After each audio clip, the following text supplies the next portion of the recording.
पढ़ने वाले हैं, यहाँ पढ़ने वाले हैं त्रिभुज को।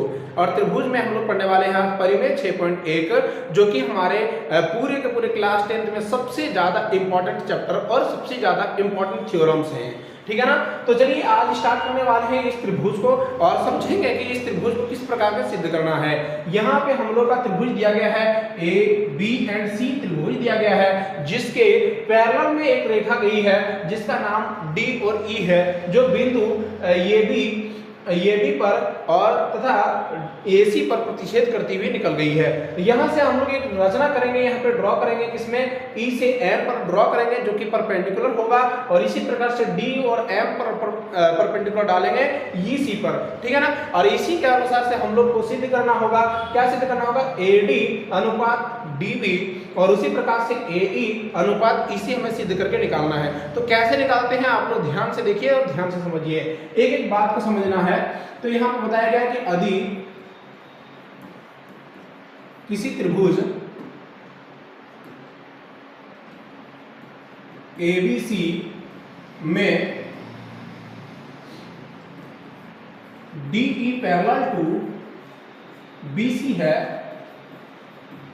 जो DE पैरेलल टू BC है, जो क्या कर रहा है, जो लिखेंगे D तथा E भुजा AB तथा AC को क्रमशः काटती है, ठीक है ना। और उसके बाद हमें सिद्ध करना है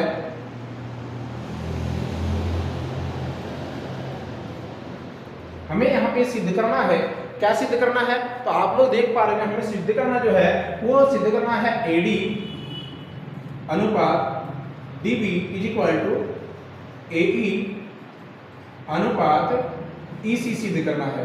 तो हम यहाँ पे क्या करेंगे, यहाँ पे एक एक बातों को समझेंगे और यहाँ पे लिखेंगे रचना। जो चीजें हम लोग वहां देख रहे हैं वो सभी चीजों को लिखेंगे। हम लोग के यहाँ एग्जाम में इस प्रकार के फिगर नहीं दिया रहेगा, फिगर को हमें बनाना है, ठीक है ना। ये त्रिभुज को बना लेंगे, उसके बाद ये DE पैरेलल लगाएंगे, किसका, BC के लगाएंगे, और रचना कर देंगे। क्या रचना कर देंगे, रचना में लिखेंगे हम लोग कि DC तथा BE को मिलाएं, ठीक है ना। ये दोनों को क्या करें, मिला दिए, किसको, DC को और BE को मिला दिए, तथा क्या होगा, यहाँ पे DM परपेंडिकुलर डाल देंगे AC का, और DM परपेंडिकुलर डाल दिए किसका, AC का डाल दिए AC पे, और उसी प्रकार से EN डाल दिए, EN परपेंडिकुलर डाल दिए किसका, AB का डाल दिए, ठीक है ना। यहाँ पे क्लियर है, यहाँ पे कोई दिक्कत तो नहीं है ना। तो चलिए अब इसके आगे की कहानी हम लोग थोड़ा सा समझते हैं। तो यहां से हम लोग समझेंगे कि अब हम लोग जो समझने वाले हैं त्रिभुज, यहां पे लिखते हैं अब त्रिभुज AD और E से हम लोग त्रिभुज किसको ले रहे हैं, हम लोग, आप ध्यान से समझिएगा। तो हम लोग जो त्रिभुज ले रहे हैं, यहाँ पे हम लोग त्रिभुज ले रहे हैं AD और E, यानी कि इस प्रकार के त्रिभुज को देखा जाए तो AD और E त्रिभुज को ले रहे हैं, जहां पे हमारा परपेंडिकुलर हाइट जो है यहाँ पे EN है, ठीक है ना। तो हम लोग इसका लिखेंगे यहाँ पे एरिया ऑफ ट्रायंगल ADE,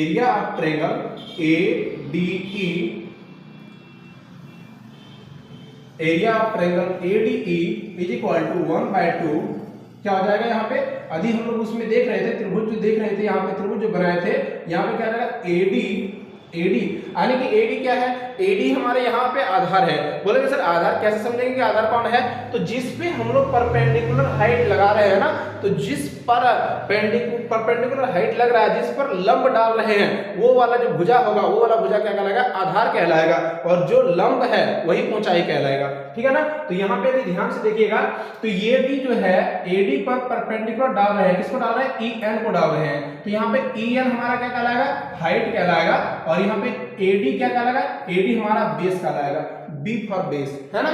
और यहाँ पे समझेंगे हम लोग AD हो जाएगा और मल्टीप्लाई बाय क्या हो जाएगा, हम लोग लिखेंगे ई एन। तो ये चूंकि हम लोग जानते हैं, यहाँ पे यदि लिखना चाहते हैं, चूंकि एरिया ऑफ त्रिभुज 1/2 क्या होता है, बेस इंटू हाइट होता है। क्या होता है, बेस इंटू हाइट होता है। क्लियर, यहाँ पे बेस इंटू हाइट होता है। तो हम लोग यहाँ पे लिख चुके हैं, तो इसको लिखेंगे हम लोग इक्वेशन नंबर 1। ठीक है, सेम तरीके से लिखेंगे इन ट्रायंगल इसमें हम लिखेंगे DEB इस प्रकार के ट्रायंगल को देखेंगे तो यहाँ पे लिखेंगे इन ट्रायंगल DEB से, तो हम लोग लिखेंगे area of triangle DEB is equal to, फिर से देख रहे हैं यहाँ पे हम लोग देख रहे हैं DEB है ना।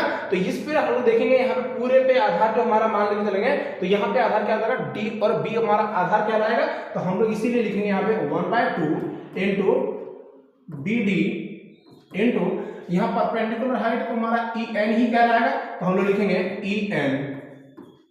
इक्वेशन नंबर मान लेते हैं 2। ठीक है, अब हम लोग इक्वेशन 1 एंड इक्वेशन 2 से लिखेंगे समीकरण 1 तथा समीकरण 2 से हम पाते हैं, क्या पाते हैं कि एरिया ऑफ त्रिभुज ADE बटे एरिया ऑफ त्रिभुज, हम लोग किसको निकाले हैं, एरिया ऑफ त्रिभुज DEB है ना, DEB। तो लिखेंगे यहाँ पे DBE। आप लोग देखिएगा DBE लिखे या DEB लिखे, बात एक ही है, लेकिन कंफ्यूजन नहीं होना, हम लिख देते हैं वही चीजों को DEB। ठीक है, तो यहाँ पे हम लोग लिखेंगे क्या, यहाँ पे लिखेंगे 1/2 AD गुना EN। यहाँ पे लिखेंगे 1/2 AD गुना EN। और उसी प्रकार से सेम तरीके से यहाँ पे भी जो दिया गया है 1/2 BD दिया है, तो BD लिखते हैं, गुना EN लिखा है तो गुना EN लिखेंगे। तो यहाँ पे लिखेंगे BD गुना EN। तो हम लोग यहाँ पे क्या देख रहे हैं, यहाँ पे कुछ देख रहे हैं जो कटने वाला है, यहाँ पे देख रहे हैं ऊपर नीचे जो मिल रहा है 1/2 और 1/2 मिल गया और EN से EN मिल गया, तो हमारे पास जो बन के आया है AD बटे DB। इक्वेशन नंबर मान लेते हैं ये 3। क्लियर है, यहाँ पे इक्वेशन नंबर यहाँ मान लेते हैं 3। अब हम लोग इसको थोड़ा सा स्क्रॉल करते हैं, इधर लाते हैं ताकि हमें और भी जगह मिल जाए, ताकि कुछ बातें को और बता पाए। चलिए यहाँ पे आगे बढ़ते हैं इसमें। तो यहाँ पे हम लोग आप समझेंगे, इधर वाला साइड से हम लोग देख चुके हैं, इधर वाला जो हमारा जो आधार था इससे हम लोग समझ चुके हैं। अब हम लोग समझेंगे उधर वाले आधार पे, हम लोग समझेंगे A, C और B से। तो यहाँ पे समझेंगे पहले कि त्रिभुज AED को लेंगे इन ट्रायंगल AED से। अभी हम लोग देख रहे हैं इसको AED, जिस प्रकार से हम लोग इधर से लिखे थे उसी प्रकार से हम लोग इधर से भी लिखेंगे। तो यहाँ पे यदि देखिएगा, थोड़ा सा यदि ध्यान से समझने का प्रयास कीजिएगा, तो क्या आप लोग को ऐसा त्रिभुज नहीं दिख रहा है, बिल्कुल ऐसे दिख रहा है ना। और यहाँ पे यदि आप लोग फिर से ध्यान से दीजिएगा, ध्यान देखिएगा, तो यहाँ पे इस प्रकार से आएगा AED और ये हमारा क्या आएगा M जो है यहाँ पे परपेंडिकुलर हाइट है, बस इस अनुसार से हम लोग का आधार क्या कहलाएगा, AE कहलाएगा, है ना। आधार क्या कहलाएगा, AE कहलाएगा, क्योंकि AE पे हमारा क्या चला गया है, DM चला गया है परपेंडिकुलर। ठीक है ना, तो हम लोग इसी पे कहां लिखेंगे क्या, इन ट्रायंगल, हाँ बिल्कुल यहाँ पे लिखेंगे area of triangle AED is equal to 1/2 और यहाँ पे लिखेंगे AE गुना यहाँ पे क्या लिखेंगे DM। ठीक है ना, और इक्वेशन नंबर मान लेंगे इसे 4, क्योंकि 3 तक हम लोग यहाँ लिख चुके हैं, है ना।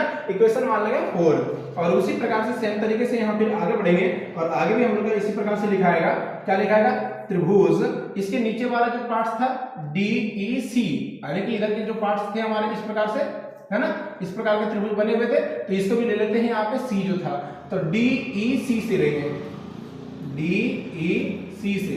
तो जैसे ही DEC से लेंगे तो हमारे पास क्या निकल के आ रहा है, तो ध्यान से भी देखिएगा, तो ये हमारा फिर से आधार हमारा EC कहलाएगा और लंब हमारा वही DM कहलाएगा, है ना।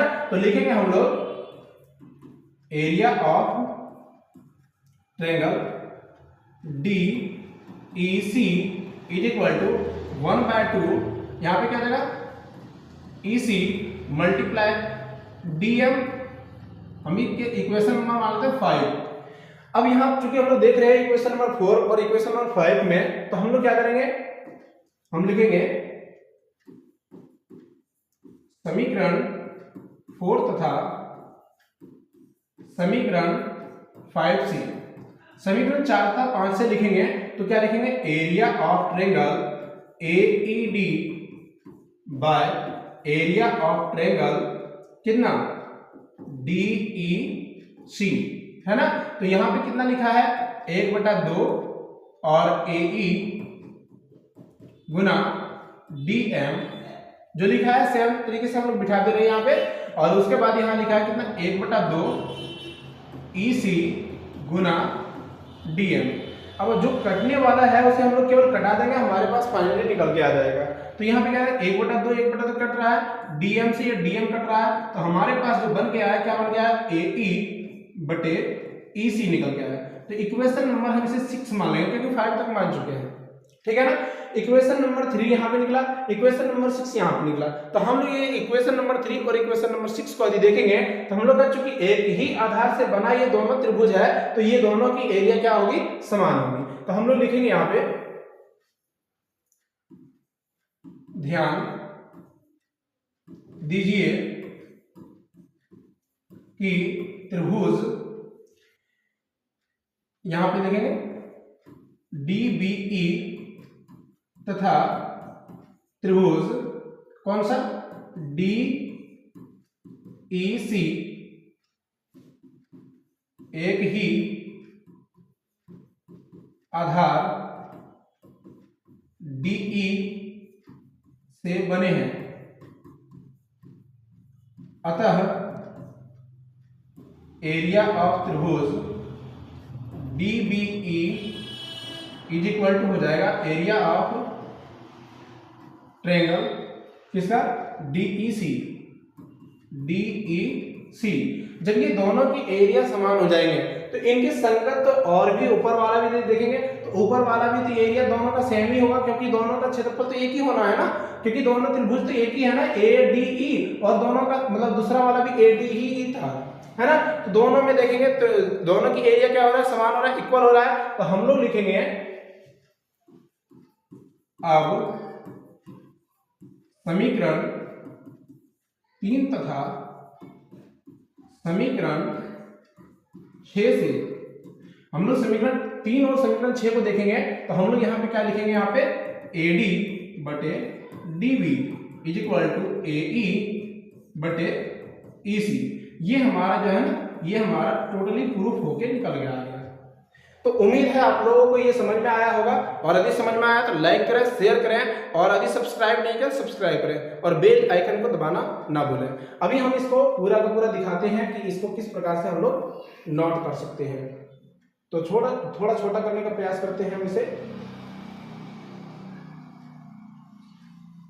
ये हमारा कुछ फाइनली जो निकल के आया कुछ हमारा इस प्रकार से है। तो आप लोग जल्दी से इसे नोट डाउन कर लेंगे ताकि आप लोग को कोई भी प्रकार का दिक्कत ना हो। और उम्मीद है आप लोग को समझ में आएगा। लाइक करें, शेयर करें और सब्सक्राइब नहीं किया तो सब्सक्राइब करें। Thank you for watching.